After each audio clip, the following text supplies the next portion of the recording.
Salve, salve, queridos! Tudo bem com vocês? Tudo certo? Tudo em ordem? Bom, galerinha, hoje a aula é de filosofia, né? Então vamos iniciar aí essa nossa aula hoje, aqui direto com vocês, de maneira virtual, tá certo? Galera, rapidamente aqui, só para relembrar, a gente viu na filosofia alguns parâmetros do conhecimento na origem dele, né? Tanto na Itália, tanto na Grécia, como também o período pós-grego, que é o chamado período helenístico. Então o que a gente vai começar hoje? Hoje a gente vai começar de uma ação maior, pensar as relações da filosofia da ciência, ou também conhecida como teoria do conhecimento. Então, sobre a busca do homem pela verdade, né? Então a gente pode dizer, por exemplo, que dentro do campo do conhecimento a gente tem duas vertentes principais, né? Uma que a gente denomina propriamente cética, que é aquilo que a gente viu lá no período helenístico, né? Na filosofia helenística, né? Os céticos não creem na possibilidade de se conseguir a verdade, de se atingir a verdade, em chegar à verdade, tá certo? Então, para eles é uma perca de tempo o ato de buscar a verdade, porque o todo ele é muito complexo. E sendo esse todo muito complexo, não cabe a mim achar essa universalidade, essa verdade, né? E então eles não creem na verdade. Já a ciência, ela adentra num tipo de conhecimento que perpassa esse segundo que eu vou falar agora, que é o dogmático, né? Que é o conhecimento dogmático, aquele que crê que existem determinadas formas e maneiras de compreender uma verdade, né? Então, por exemplo, os gregos eles tinham uma maneira dogmática de enxergar, apesar de ainda não ser a ciência tal como conhecemos, porque eles creem que a filosofia é a busca dessa verdade, né? Tanto Sócrates como Platão, como Aristóteles, que devemos utilizar-se da razão como uma forma de obtenção da verdade, e a filosofia é comprometida com a verdade. Ao contrário dos sofistas, que não eram céticos, mas não criam nessa ideia de universalidade da verdade, pois eles eram relativistas, né? Então o nosso movimento a partir de agora, e vai durar bastante tempo, é pensar como foi construído cientificamente essa ideia de verdade, né? Dos métodos científicos, como aprender o real, o que é o real em si, tá certo? Para iniciar esse debate todo, a gente perpassa por uma discussão que é a primeira na ciência moderna. Talvez a ciência moderna, lá a partir do século XVI, ela configure-se num primeiro grande debate sobre o conhecimento. Por um lado, o conhecimento empírico, por outro lado, o conhecimento racional, tá certo? Então a gente vai ver alguns autores nesses dois movimentos, né? Do empirismo e do racionalismo, tá certo? Então o conhecimento racional, onde o Descartes é o grande representante, a gente vai ver em outra aula, né? Ele concebe que o conhecimento advém das relações intelectuais do nosso pensar, da nossa mente. E que o mundo sensível, os sentidos humanos, né, o tato, o olfato, o paladar, eles geram uma falsa interpretação do real. A verdade ela é só adquirida então pela razão, pelo pensar. Ao contrário, os empiristas acreditam que não. Eles acham que todo conhecimento perpassa, em um primeiro momento, a um mundo que a gente chama de um mundo sensível, né? É na sensibilidade que se fornece as amostras necessárias a fim de que a gente consiga estabelecer o que é a verdade, buscar o conhecimento enquanto tal, tá bom? Então a gente vai começar hoje, né, perpassando sobre a ideia de empiria. E para falar do empirismo, a gente vai trazer a reflexão do nosso querido Francis Bacon hoje. Então a gente vai ver que lá a partir da página 26, se não me engano, do livro, não está aqui agora, deixei lá dentro. Mas na página 26 do livro tem Francis Bacon e René Descartes. Então a gente vai começar hoje pelo Francis Bacon. Bom, queridos, o Francis Bacon, ele é considerado o primeiro a sintetizar um método empirista. Ele foi o primeiro empírico da ciência? Não necessariamente, né? Por exemplo, a filosofia do Galileu Galilei já era bastante empírica, né? Porque ela era bastante matemática e compreendida em dados, né? Ele se atia dados para a construção do real, né? Já poderia dizer que é um dado empírico. Mas o primeiro a sintetizar uma forma de método, um padrão a seguir. O que é um método científico, né, amores? É o caminho que eu percorro para chegar a determinada conclusão, para chegar em determinado lugar, tá certo? Então, o primeiro a definir um método de ação empírico é o nosso querido Francis Bacon. Francis Bacon, ele é inglês, né, gente? Ele escreve no século XVI, XVII, né? Já no século XVII, na verdade, nasce no século XVI, e ele traz algumas informações importantes de configuração do método. A primeira coisa que a gente tem que falar do Francis Bacon, que talvez seja o primeiro elemento codificador de realidade, é a negação à antiga filosofia contemplativa. Para ele, então, a filosofia ela tinha que ter um outro caráter, que era um caráter mais prático, que era um caráter mais do fazer e menos do contemplar, do agir, do pensar sobre, tá certo? Então, para ele, a busca da realidade só se faria durante tal forma onde eu utilizaria de métodos práticos de ação, da compreensão da natureza como ele é para um objetivo específico. Que objetivo específico é esse? Dominar a natureza. Então, o conhecimento serve para o homem dominar a natureza. É uma nova postura do homem perante o conhecer. Eu não conheço apenas de uma maneira contemplativa, uma maneira reflexiva de saber o que é.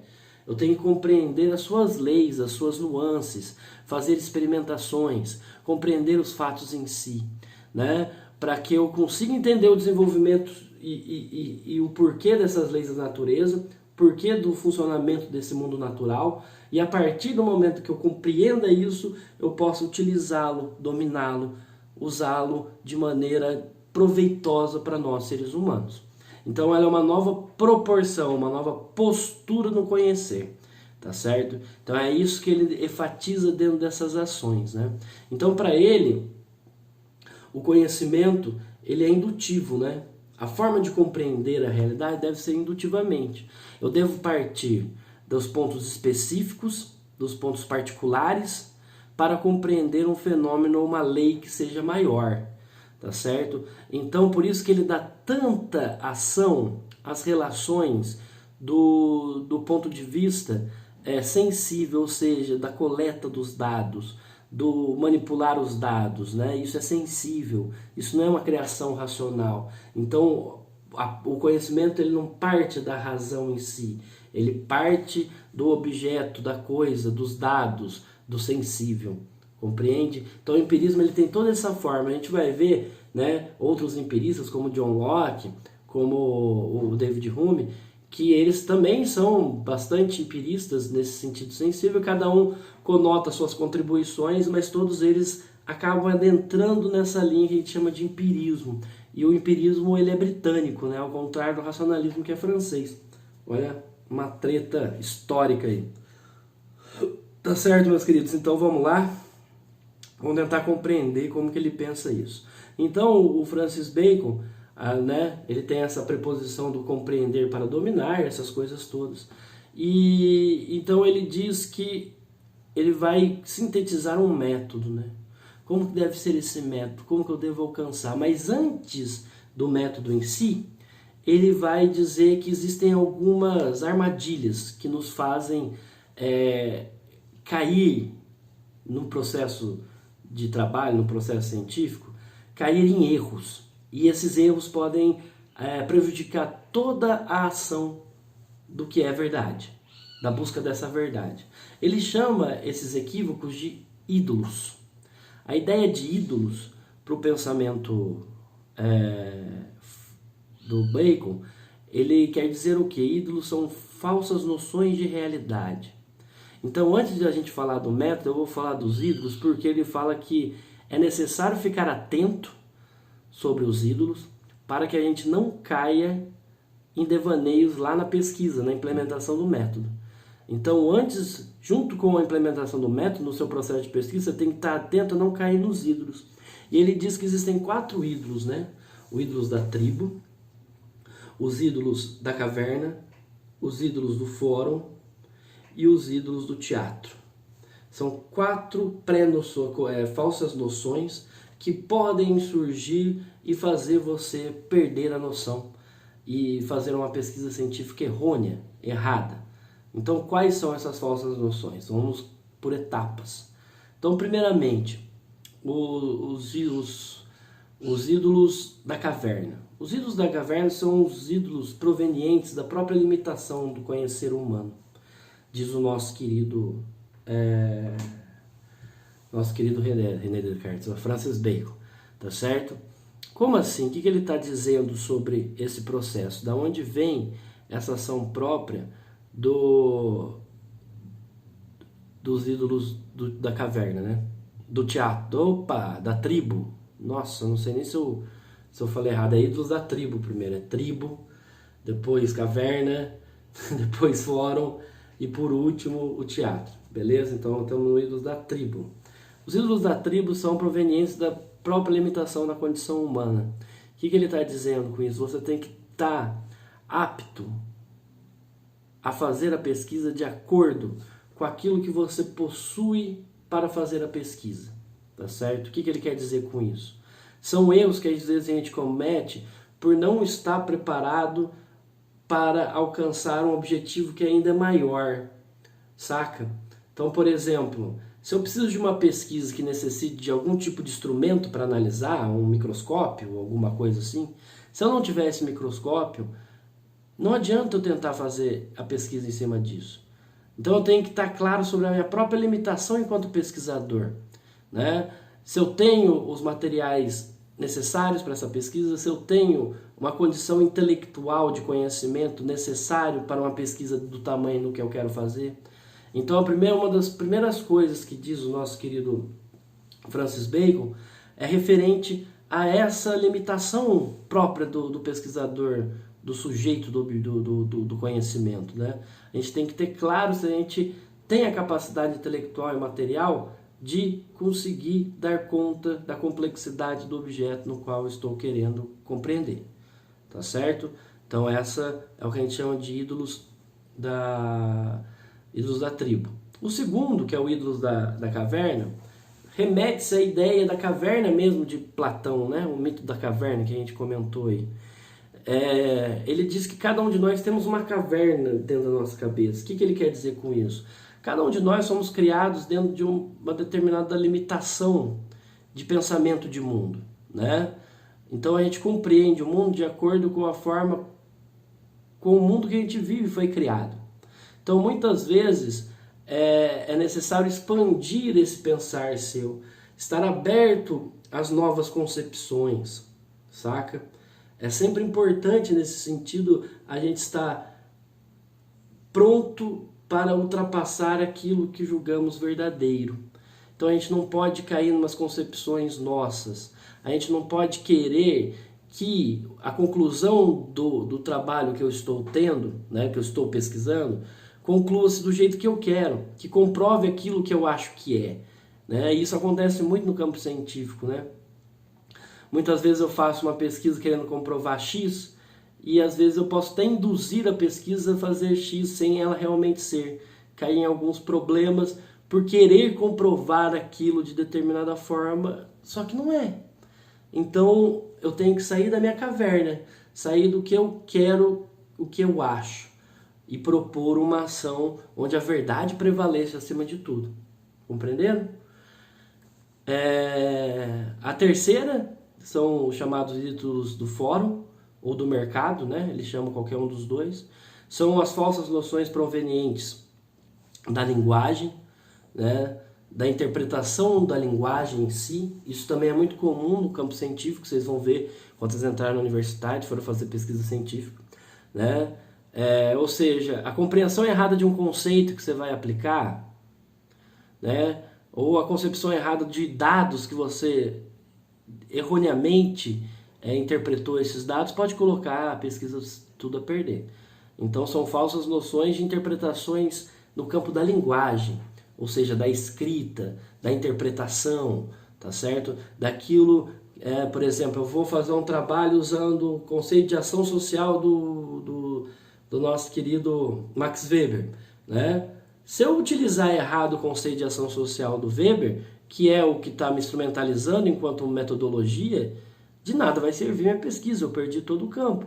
Então é necessária boa interpretação. Se eu estou querendo provar, mostrar qual é a desigualdade social em Cornélio Procópio, e eu interpreto errado um dado estatístico que o IBGE me traz, tudo que eu falei baseado nesse método, se esse dado está errado, minha pesquisa também de nada, nenhuma valia tem.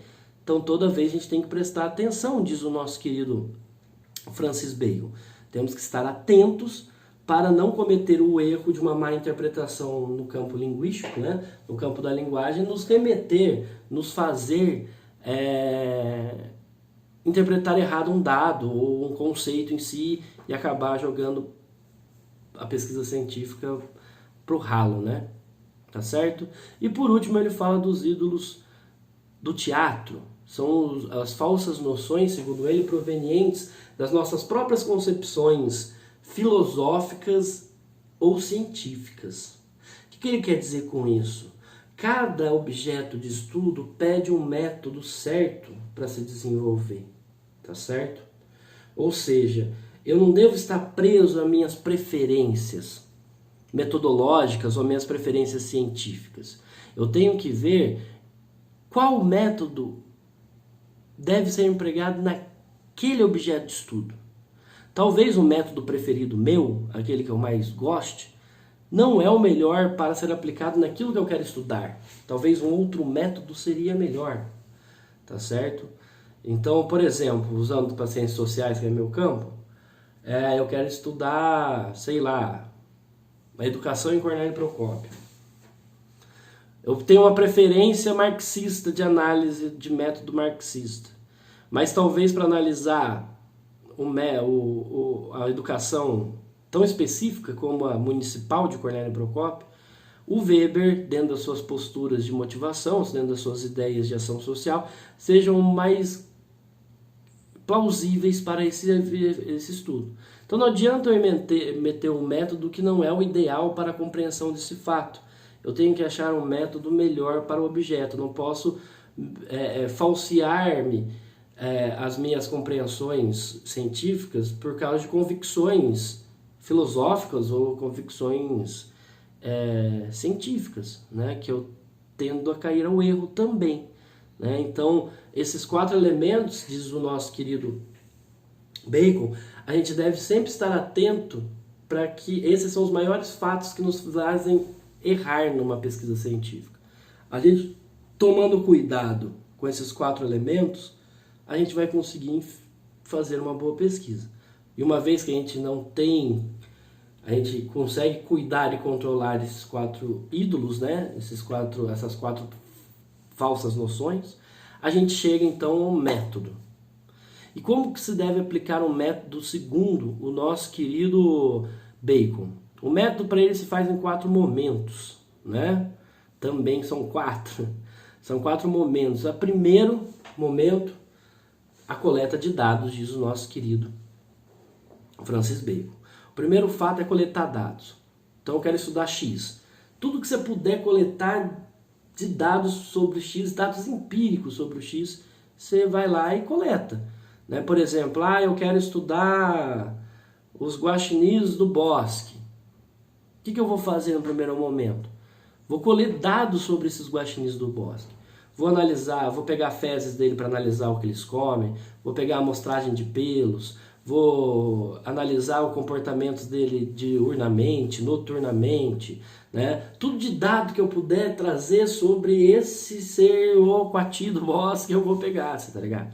Primeiro é coleta de dados do processo. Beleza, estou com os dados coletados, o que eu vou fazer no segundo momento? Diz o nosso querido Bacon.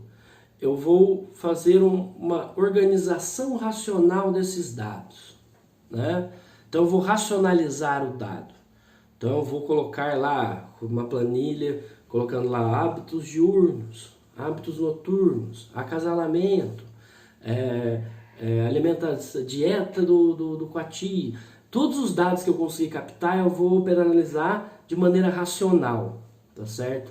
A partir desse momento, quando eu operaciono racionalmente esses dados, eu parto, a partir de então, para uma grande questão, né? Eu entendi o que é, eu coletei os dados, eu analisei os dados ali na organização racional, aí chega o terceiro momento, que é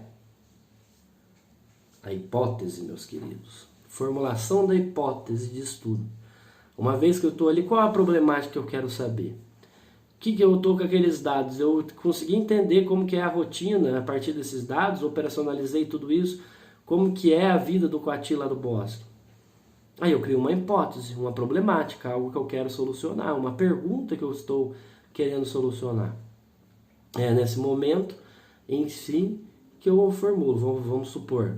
Eu chego e falo assim, eu tenho uma hipótese que os coatis que moram no bosque, que é uma área urbana, têm um comportamento diferenciado aos coatis que moram na floresta, que moram sem contato urbano.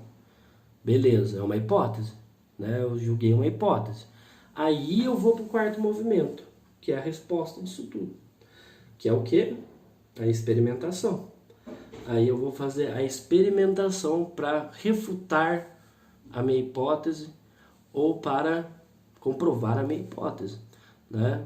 Então, sei lá, eu vou ter que ir lá na Mata São Francisco e ver os coati lá na Mata São Francisco, onde está longe da cidade, coletar os dados e comparar esses dados, essa experimentação. Eu comparo os dados, né? Como que um age aqui, o outro age aqui, e no fim eu tiro uma conclusão, né? Ou seja, o mundo experimental sensível da coleta de dados e da análise de dados é que vai me dar a situação do que é a verdade. Por isso que o empirismo se baseia no campo do sensível, tá certo? Por isso que a ciência empírica ela se determina e se faz a partir desses diagnósticos, né? Então essa etapa que o Francis Bacon traz, que é a primeira que o empirismo traz para a gente, ele vai nos trazer essa concepção quanto tal de uma ciência que a partir da análise dos dados, da criação da hipótese, da experimentação, chega a ser uma conclusão de fato em si. Beleza, meus queridos? Deu para compreender bem? Bom, gente, qualquer coisa, tô lá no grupo do Jumper, meu WhatsApp tá lá, se vocês tiverem alguma dúvida, entre em contato com a gente, que a gente responde. Beleza? Daí na próxima aula, então, eu vou me ater ao nosso querido René Descartes. Daí a gente entra no René Descartes comparando como o método cartesiano ele é construído de maneira diferente do método propriamente empírico do nosso querido Francis Bacon. Tá certo? Então é isso aí, galera. Qualquer coisa, estamos aí. Se cuidem, continuem lavando bem as mãozinhas, continuem ficando em casa, por favor. Tá certo? É importantíssimo ficar em casa, tá? Porque, olha, vamos conter essas 2 semanas aí pra gente não precisar inflar o nosso sistema de saúde. Beleza? Um abração para todo mundo e tamo junto. Tchau, tchau.